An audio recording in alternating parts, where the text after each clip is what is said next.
묵상기도 드림으로써 부활절, 부활 5주일 어버이 어린이 주간 말씀을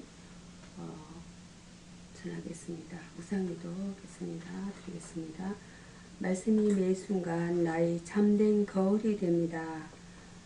하느님의 말씀은 성경 구절 히브리서 4장 12절 말씀입니다. 하나님의 말씀은 살아있고 활력이 있어 좌여 날선 어떤 검보다도 예리하여 혼과 영과 및 관절과 골수를 찔러 쪼개기까지 하며 또 마음의 생각과 뜻을 판단하니. 기도하겠습니다. 나의 기쁨이 되시는 하나님 아버지, 오늘도 새로운 날을 허락하시고 하나님을 인하여 감사할 것이 많게 하심을 감사합니다.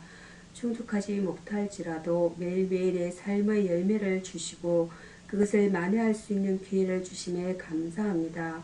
포기하고 싶을 때마다 자극제를 주시고 다시 일어설 수 있는 힘을 주심에 감사합니다. 오늘도 때로는 어려운 일이 있을 수 있지만 그럼에도 불구하고 감사하는 법을 알게 하심을 감사합니다. 오늘 하루를 지내면서 다른 사람들을 바라보게 하시고 그들을 통해 많은 것을 배우게 하소서.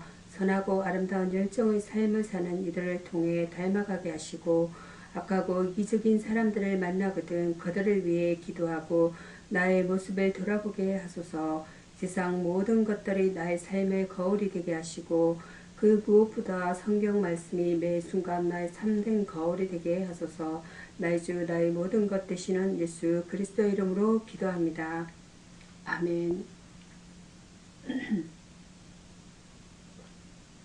사도신경으로 신앙 고백 드리도록 하겠습니다. 하늘에 계신 전능하사 천지를 만드신 하나님 아버지를 내가 믿사오며 그 외아들 우리 주 예수 그리스도를 믿사오니 이는 성령으로 잉태하사 동정녀 마리아에게 나시고 본디오 빌라도에게 고난을 받으사 십자가에 못 박혀 죽으시고 장사한 지 4일 만에 죽은 자 가운데서 다시 살아나시며 하늘에 오르사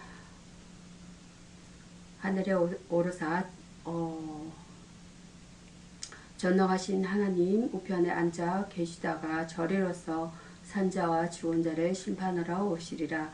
성령을 믿사오며 거룩한 공회와 성도가 서로 교통하는 것과 죄를 사하여 주시는 것과 몸이 다시 사는 것과 영원히 사는 것을 믿사옵나이다. 아멘. 오늘의 성경 말씀은 사도행전 7장 54절에서 60절 순교로서 전한 복음이란 본문 내용으로 은혜를 나눠보도록 하겠습니다. 서대반의 순교의 기사를 통해 그가 죽음으로써 전가한 것이 무엇이었는지 먼저 알아보겠습니다. 영혼 구원의 확실성입니다. 7장 59절입니다. 7장 59절 하나님을 그 마음에 두기를 싫어하는 자들의 마음속에 있는 궁극적인 공포는 죽음에 대한 공포인 것입니다. 그러나 예수께서는 몸은 죽어도 영혼은 영이 죽이지 못하는 자들을 두려워하지 말고 라고 말씀하셨는데요. 마태복음 10장 28절 28절입니다. 그러므로 서대반의 담대한 전거와 순교는 하나님께서 영혼을 구원하시는 분이심을 확신한 데서 가능하였던 것이라는 것입니다. 보이지 않는 세계의 실제입니다. 사도행전 7장 56절입니다. 서대반 주위에 있던 사람들 중에 그 누구도 그 환상을 보지 못했다라는 것이에요. 그러나 그는 보이지 않는 것을 볼 수 있다라고 말씀하세요. 그가 죽으면서 남긴 말과 죽음으로써 거둔 승리 그리고 하늘의 장엄한 광경으로부터 그 얼굴에는 광채가 비쳤다라고 말씀합니다. 사도행전 6장 15절 말씀입니다. 그 얼굴은 보이지 않는 세계의 실제를 많은 사람들에게 전거하는 빛이 되었다라는 것이에요. 하나님의 은혜의 성리입니다. 하나님의 은혜의 성리는 사도행전 7장 60절 말씀입니다. 그의 마지막 기도는 십자가상에서의 그리스도의 마지막 기도와 흡사하다라는 것이에요. 서대반은 자신을 살해하는 바로 그 사람들을 위하여 기도하며 죽었다라고 말씀하고 있습니다. 오직 하나님의 은혜로서 그의 신앙은 성례의 면류관을 얻을 수 있었던 것이다라는 것입니다. 성도들은 그의 신앙을 본받아 이 세상의 복음 전파의 사명을 감당해야 한다라는 것입니다. 서드반의 순교는 죽음으로 끝나지 않았다라는 것이에요. 정의는 죽지만 진리는 살아서 언제나 말을 한다라는 것입니다. 여기에서 순교라는 것은 마르토스, 예수님의 정인들이 사도들에게 해당되는 말로 사용되었다라고 말씀하고 있습니다. 사도행전 1장 8절과 그리고 1장 22절 본문입니다. 그 당시 그리스도의 정인들이 복음을 위해 고난을 당한다는 것은 당연하고도 필수적인 일이었다라고 말씀하고 계세요. 이어서 시편, 구약성경 시편입니다. 시편 말씀은 구약성경 시편 말씀은 31장이 되겠습니다. 시편 31장입니다. 시편 31장 1절에서 8절 말씀 내용 보겠습니다. 주는 나의 피난처라는 본문 내용으로 은혜를 나누고자 합니다. 주께 피하는 자는 부끄러움을 당치 않는다라는 것이에요. 그가 비탄에 빠져 있을 때 주님을 의뢰하고 그분께 우리는 시편 기자와 같이 때로 인생의 길이 험하고 가야 할 길은 멀다는 것을 느끼곤 한다는 말씀이 있습니다. 그때에 우리는 비탄에서 빠져있을 그때에 주님을 의뢰하고 그분께 피하는 것은 그분이 견고한 바위와 구원하는 보장이 되기 때문이었다라고 말씀하세요. 전능하신 하나님은 당신께 피하는 모든 사람들에게 견고한 바위가 되시며 구원하는 요새가 되신다라고 말씀하고 있습니다. 보장은 히브리어 페토 메스도트를 번역한 것으로서 피신할 수 있는 것 혹은 요새를 가리킨다라고 말씀하고 있습니다. 우리를 원수들의 거물에서 빼어내신다라는 것이에요. 이 거물이란 것은 원수들이 비밀이 젖은 것으로서 하나님의 보호와 도우심이 없으면 그것으로부터 안전할 수가 없는 오늘날 주의 이름을 부르는 많은 사람, 특별히 교회의 지도자들이 마귀가 쳐놓은 거물에 걸려드는 것은 주님을 의지하지 않았기 때문에 나타나는 현상이다라고 말씀합니다. 항상 주의 인도하심을 받아야 한다라고 말씀하세요. 주님은 우리의 곤란을 감사하신다라는 것이에요. 다윗도 일생 동안에 많은 시련과 어려움을 겪었는데 그에게는 견고하고 안전한 피난처가 있었으므로 언제라도 피하여 숨을 수가 있었다라고 말씀합니다. 우리가 당하는 아픔, 우리의 어려운 수고, 대적하는 자들로 인한 모든 곤란을 주님이 감찰 하심으로 우리는 그분의 인자를 인하여 기뻐하고 즐거워할 수 있다라고 말씀하고 있습니다.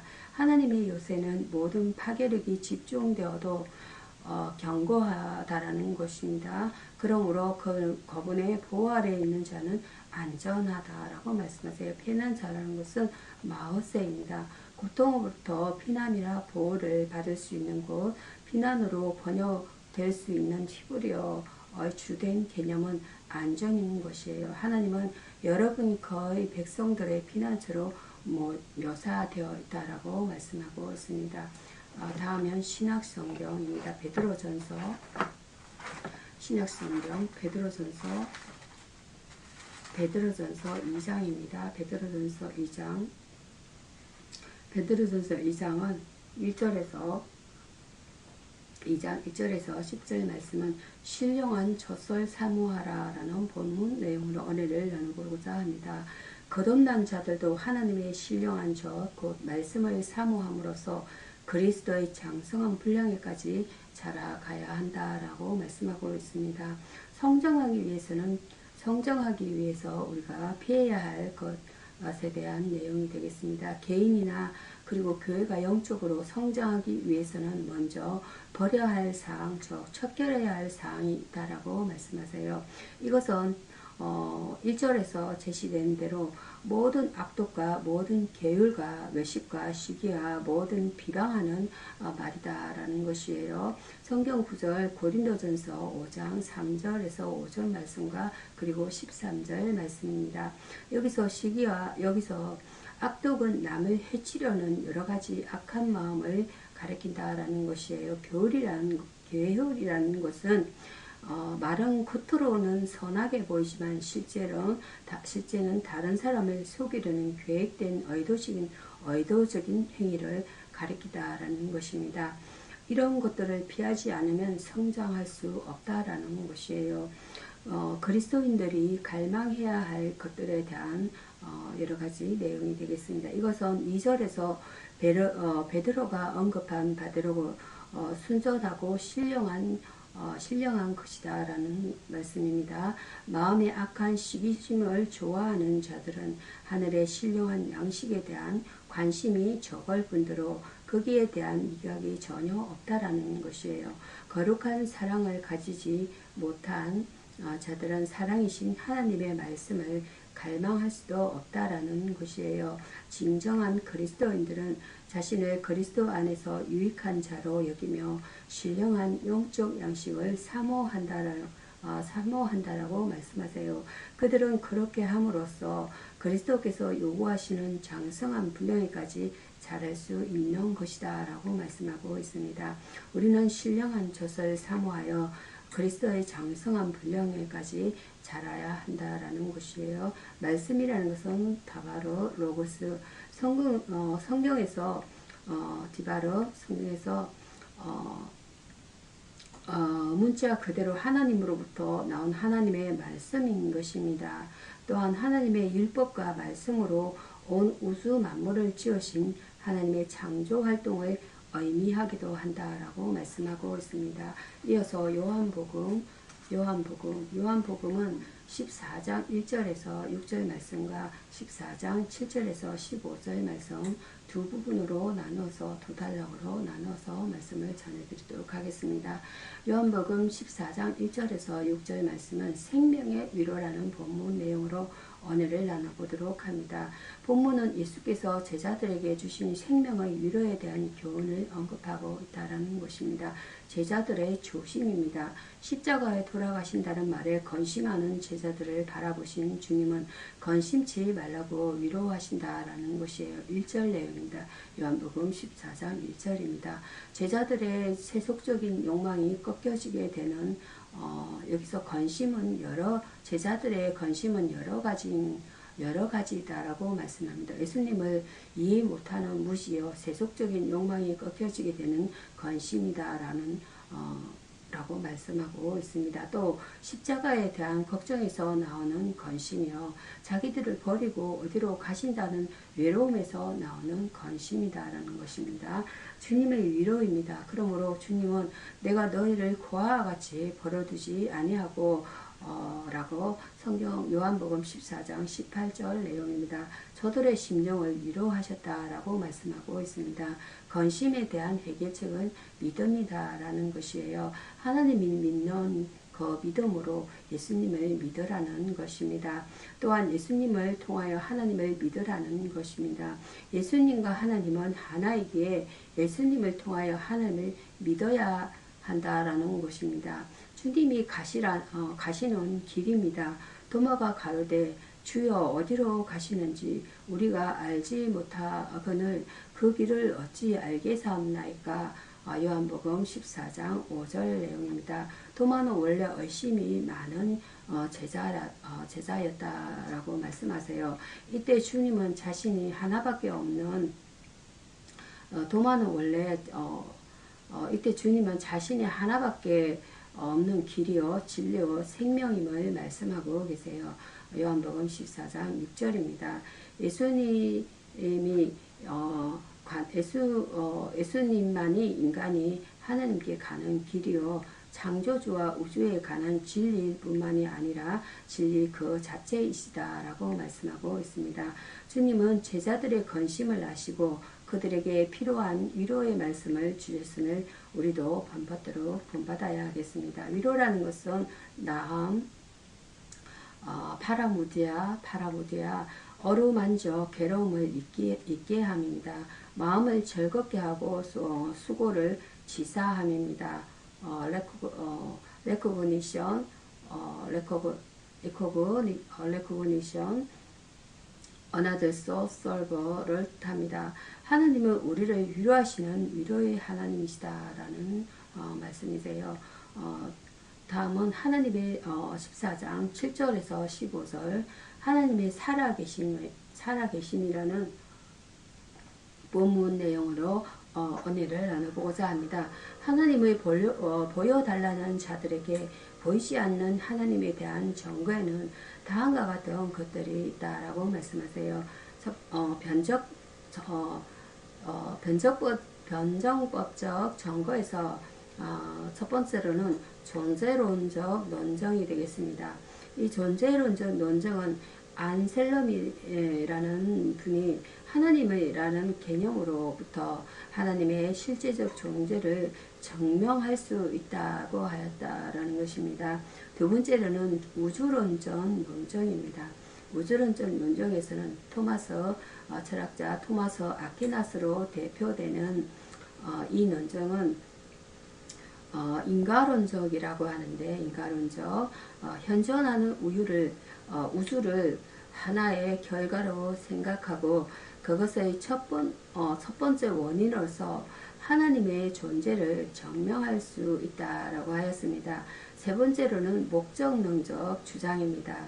목적론적 논적에서는 베일리와 같은 사람은 세상의 조화와 질서로부터 하나님의 존재를 유추적으로 증명하고 있다라는 것이에요. 네 번째로는 도덕론적 논증입니다. 이 도덕론적 논증은 생각하는 존재 철학자 칸트는 도덕적 논증을 통해서 하나님의 존재를 증명하였다라고 말씀하세요. 여기에는 양심론과 도덕적 질서론 등이 포함되어 있다라는 것입니다. 로마서 1장 20절은 위에서 말한 논증을 뒷받침하고 있다라고 말씀하세요. 예수 그리스도의 증거에 대한 내용이 되겠습니다. 예수님은 하나님을 보여달라는 제자들에게 나를 본 자는 아버지를 보았다라고 말씀하였고 요한복음 14장 9절입니다.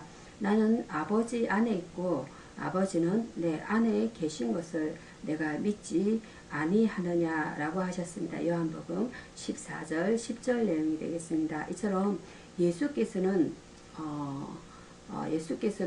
성부 하나님과 신비로운 일체를 이루고 계신다라는 것이 빌립보서 2장 6절 말씀입니다. 이와 같은 사실은 무엇으로 증명할 수 있는가? 그 증거의 첫 번째로는 그의 하육이 증명한다라고 말씀했어요. 마태복음 1장 23절입니다. 하육이란 것은 성화된 육체를 말씀하고 있습니다. 거듭남에 대한 말씀, 중생에 대한 내용이 되겠습니다. 두 번째로는 그의 사역이 증명한다라는 것이에요.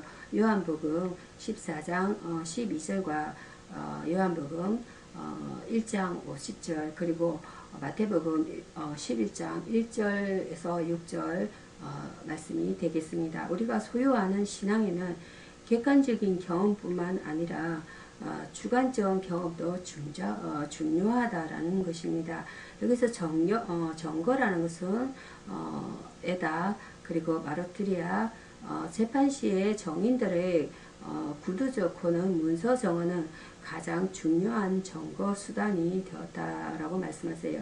유죄 판결에는 적어도 두 사람 이상의 정인을 필요로 했다라고 말씀하고 있습니다.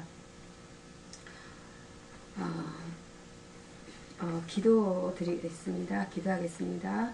은혜로우신 하나님 아버지, 아무것도 받을 자격이 없는 저에게 절대적으로 무조건적으로 은혜를 베풀어 주심을 감사드립니다. 제 자신이 먼저 된 자로서 나중된 자로 생각지 않게 하시고 나중된 자로 먼저 된 은혜를 받고 있다고 여기며 살게 하옵소서. 영광의 부활을 바라보며 고난의 길을 가신 주님, 저도 영원한 기쁨의 나라를 바라보며 광야와 같은 이 세상의 길을 갈 수 있기를 원합니다.